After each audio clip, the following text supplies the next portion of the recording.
여러분 안녕하십니까. 여수 MBC 뉴스투데이 시작합니다. 올 상반기 여수항에 국제 크루즈가 3차례 입항합니다.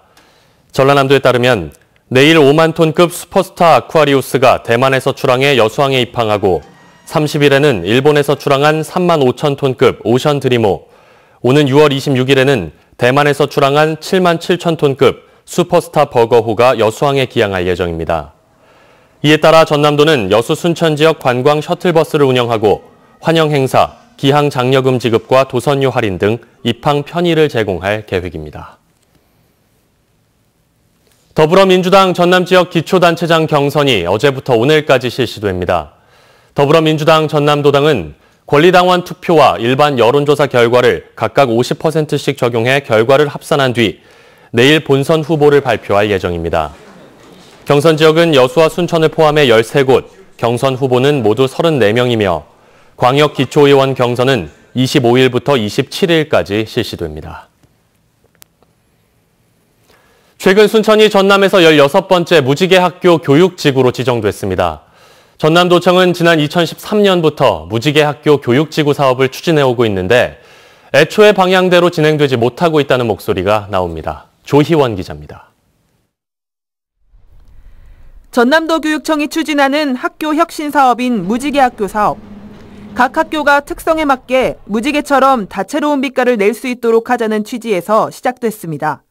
학생과 학부모, 교사 간의 자율적인 모임을 자주 마련해 학교 운영 과정에 반영하도록 지원하는 게 골자입니다.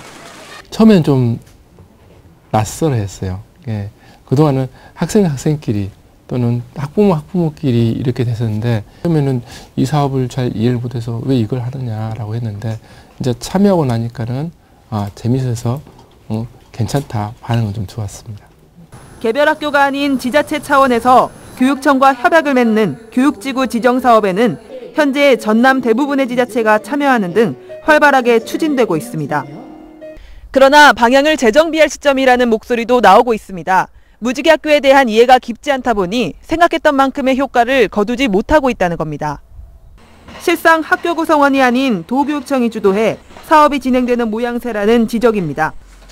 학교별 맞춤 사업에 대한 고민 없이 우선 예산을 따기 위한 사업을 만드는 경우가 많다는 우려도 있습니다.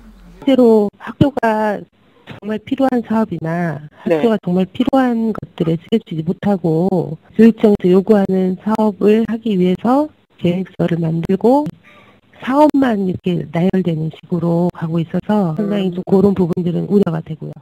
무지개 학교 중점 사업 중 하나인 선상 무지개 학교, 독서 토론 열차 등은 공보다는 실이 크다는 평가도 나오고 있습니다. 실제로 지난해 두 사업에는 12억 원 상당의 예산이 투입됐지만 참여한 학생은 모두 360여 명 뿐이었습니다. 무지개 학교 운영을 통한 실효성 있는 교육복지 실현에 교육당국에 보다 심도 있는 고민이 필요해 보입니다. MBC 뉴스 조희원입니다. 지난 2월 폐쇄된 순천 배병우 스튜디오가 지역 예술인들의 전시 공간으로 꾸며집니다. 순천시는 배병우 씨의 성추행 의혹으로 간판과 작품 등이 철거된 스튜디오를 창장예술촌 제1호로 바꾸고 이곳에서 오는 8월까지 공모를 거쳐 선정된 작가와 단체들의 작품을 중심으로 전시회를 개최합니다. 순천시는 또 올 하반기부터 입주 작가를 새로 모집하는 등 해당 건물의 활용도를 높여나갈 계획입니다. 지인의 집에 불을 지른 60대 남성이 경찰에 붙잡혔습니다. 여수경찰서는 어제 오후 4시 40분쯤 여수시 군자동의 주택에 불을 지른 혐의로 69살 조모 씨를 붙잡아 조사하고 있습니다. 사건 발생 당시 집주인 63살 정모 씨는 외출한 상태여서 인명피해는 발생하지 않았지만 주택 일부와 집기류가 전소됐습니다. 경찰은 최근 교도소에서 출소한 조 씨가 정 씨의 집에 머물다 처지를 비관해 방화한 것으로 보고 현주 건조물 방화 혐의로 구속 기소할 예정입니다. 열흘 전쯤 급격히 기온이 떨어지면서 과수나 농작물이 냉해를 입었습니다. 특히 이제 막 착과된 배 농가들의 피해가 컸습니다. 정용우 기자입니다. 배꽃이 지면서 이제 막 콩알 만한 크기의 배 과실이 생겼습니다. 하지만 상당수가 과실이 없거나 있다고 해도 매우 작습니다. 지난 8일 기온이 영하권으로 떨어지고 찬바람이 불면서 냉해를 입은 겁니다. 이 경우 속이 썩어가면서 과실이 그냥 떨어지거나 비뚤어지는 기형과가 돼서 수확을 해도 제값을 받기가 어렵습니다. 예를 들어서 배가 10개 딸 것을 지금 한 개나 가지고 농사를 지어야 돼. 전남에선 배를 포함해 매실과 참다래, 무화과 등 모두 11개 시군에서 1,200여 헥타르가 냉해를 입은 것으로 접수됐습니다. 서울 여의도 면적의 4배 이상에 달할 만큼 피해 규모가 큽니다. 특히 착과 시기를 맞은 폐가 전체 피해 면적의 절반 이상을 차지했습니다. 농작물 재해보험이라도 적용되면 낫겠지만 상당수 농가가 그렇지 못합니다. 냉해가 특약상황이라서 15%가량 보험금이 더 들다 보니 농가들이 냉해 특약을 가입하지 않았습니다. 금전적으로 굉장히 부담이 많이 가지요. 농가 입장에서. 지금 농가들이 커진 빚쟁이들이에요, 농가들.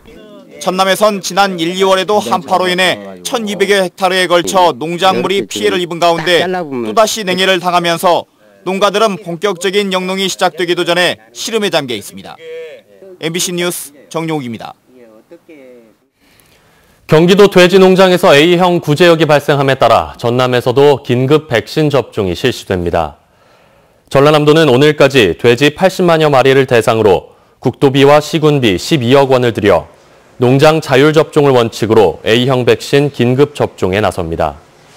전남도는 지금까지 소와 염소, 어미 돼지 등에 대한 일제 접종과 우제류 이동 중지 명령, 가축 시장 폐쇄 등의 조치를 취했으며 이번 긴급 접종 이후 항체 형성 확인을 위한 모니터링에 나설 계획입니다. 해양수산부가 주최한 제2회 우수해양관광상품 공모전에서 고흥이 우수상을 받았습니다. 고흥은 고흥 사색 사섬이라는 주제로 지역 내 4개 섬을 각각 미술관과 야생화, 생태숲과 우주 등의 테마로 구성해 어촌 체험과 결합한 상품을 제출했고 우수 관광 상품으로 최종 선정됐습니다. 해수부는 우수상 수상작에 2천만 원의 사업화 자금과 전문가 컨설팅, 체험단 운영 등을 지원해 시장 출시를 도울 계획입니다. 목포 원도심엔 관광객과 시민들이 편하게 주차할 수 있도록 공용주차장이 마련돼 있습니다. 그런데 그동안 유료로 운영되던 공용주차장이 무료로 바뀌면서 인근 상인들의 주차 공간이 돼버렸습니다. 김양훈 기자가 취재했습니다. 목포의 한 원도심 공용주차장입니다.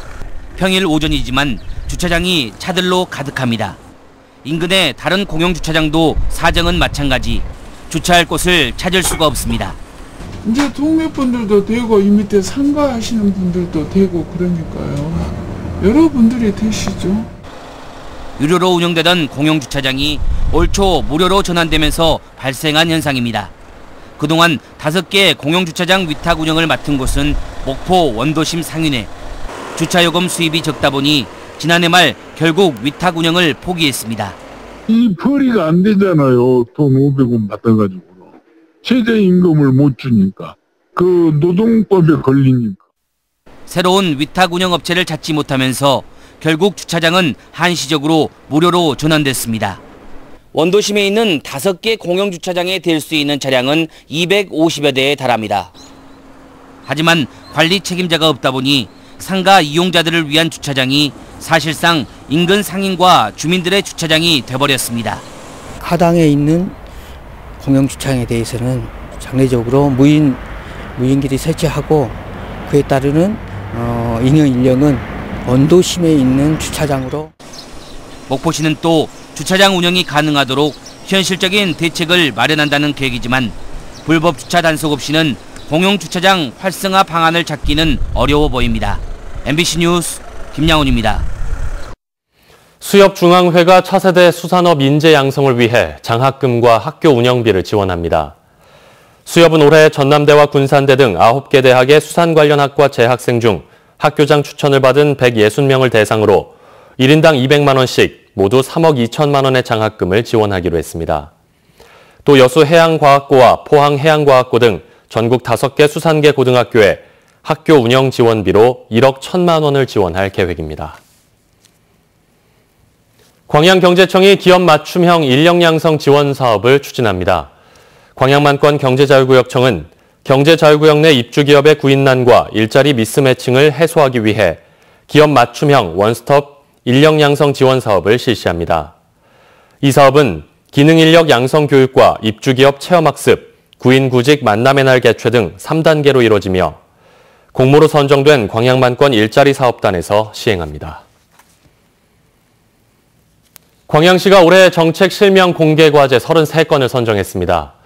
광양시는 최근 정책 실명제 심의위원회를 열어 다목적 복합체육관 건립과 이순신대교 해변 관광 테마거리 조성, 육아 종합지원센터 건립 등 정책 실명 공개 과제 대상 사업 33건을 선정했습니다.